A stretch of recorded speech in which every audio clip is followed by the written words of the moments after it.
If you walk into a grocery store and someone tells you to spill the beans, please, for the love of everything linguistic, do not actually drop your groceries. I learned this the hard way at the local corner market this morning. There I was, just trying to buy some organic navy beans for a soup, when the cashier, who knows I've been stressed lately, looked at me and said, "Come on, spill the beans." What's the big secret? Before my brain could process the metaphor, my hands had already reacted.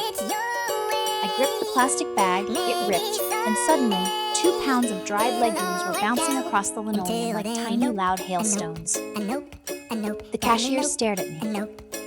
The guy behind me in line, who was just trying to buy a lottery ticket, stared at me. And I just stood there realizing that the English language is a minefield of literal disasters waiting to happen.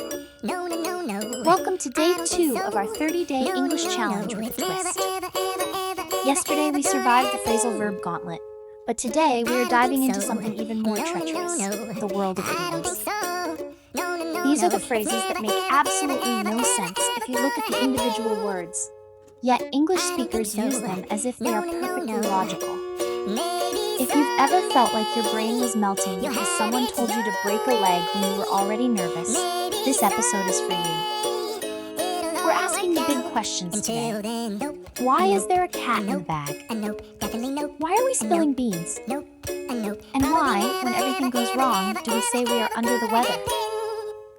To understand the chaos, you have to see what a normal day looks like if you take these idioms literally. Imagine waking up and your roommate tells you to rise and shine. You don't just get up, you grab a flashlight and start polishing your forehead. You head to work, and your boss tells you he's giving you the cold shoulder. Naturally, you assume he's offering you a bag of frozen peas for a sore muscle, but instead, he just ignores your morning greeting and walks away. You're confused, so you ask a colleague what's going on, and she tells you to break a leg at your big presentation. Now you're terrified. You're wondering if you need health insurance just to give a PowerPoint presentation. Why would she want you to end up in a cast? The day only gets weirder from there. You finish your presentation, and everyone says you killed it. You panic, wondering who died and if you're going to jail, until you realize they're actually happy. Then you get home, feeling exhausted, and your friend asks if you're feeling under the weather. You look out the window. The sun is shining. There isn't a cloud in sight. You aren't physically underneath a rainstorm. You're just inside your apartment. But in English, being under the weather has nothing to do with the barometric pressure and everything to do with needing a nap and a bowl of soup. It's enough to make you want to throw in the towel, which, by the way, has nothing to do with doing laundry. It's an idiom from boxing, but if you're in a business meeting and you literally throw a towel at your manager to signify you're quitting, you're probably going to get a very different reaction than the one you intended. The English language is a secret code, and today, we're cracking it. So why do we say these things? If we want these phrases to stick, we have to look at where they came from. Let's start with the one that gives this episode its name, letting the cat out of the bag. This means to reveal a secret, usually by accident. But why a cat? And why a bag? Back in the day, we're talking hundreds of years ago, people at livestock markets weren't always honest. A common trick was to sell someone what they thought was a valuable piglet inside a burlap sack. But if the buyer was smart and opened the bag before paying, they might find a common street cat hidden inside. The secret was out, the scam was ruined, and the cat was literally out of the bag. Then we have spilling the beans.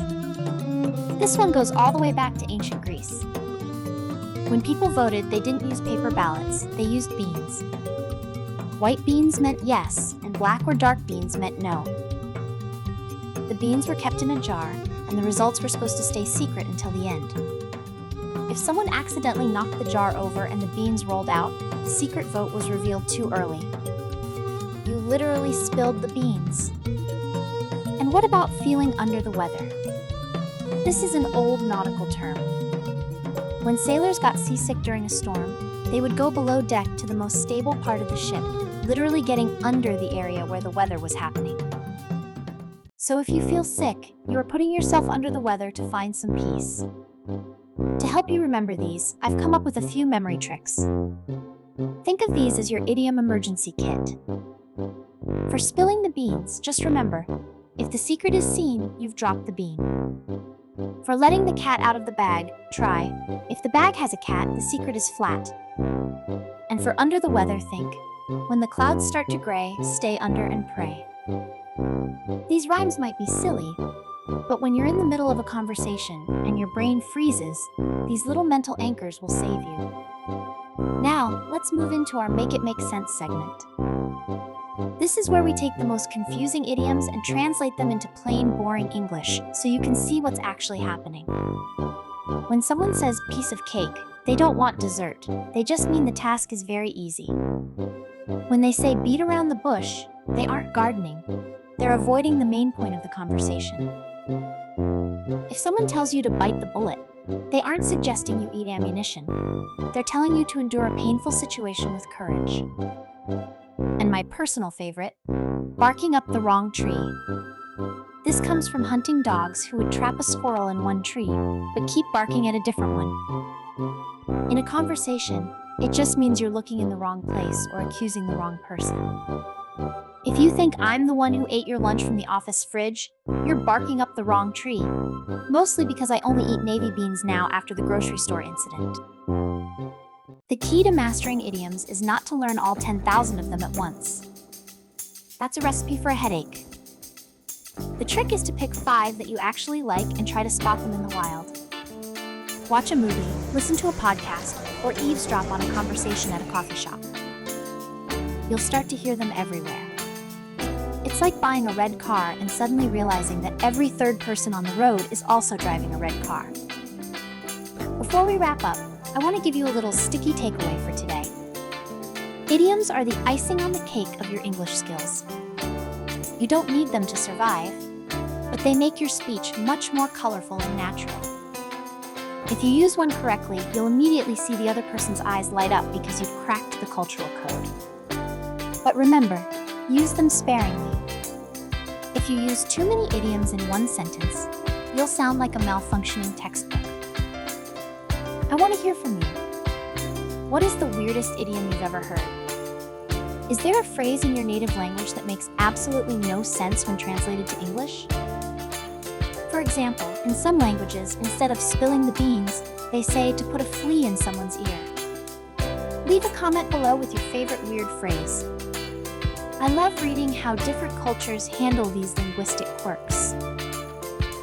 You've done a great job today. You didn't lose your cool, you kept your chin up, and you went the extra mile.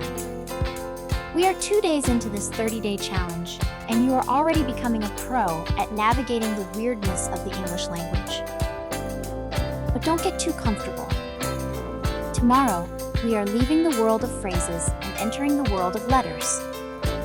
Specifically, the ones that are there but don't say anything. I'm talking about the grammar detective and the silent letter war. We're going to find out why there's a K in knife, a P in pterodactyl, and why the word Q is just the letter Q, followed by 4 silent vowels waiting in line. It's going to be a mystery of epic proportions. Get some rest. Don't let the bedbugs bite. Wait, that's another idiom. And I will see you tomorrow for the silent letter investigation.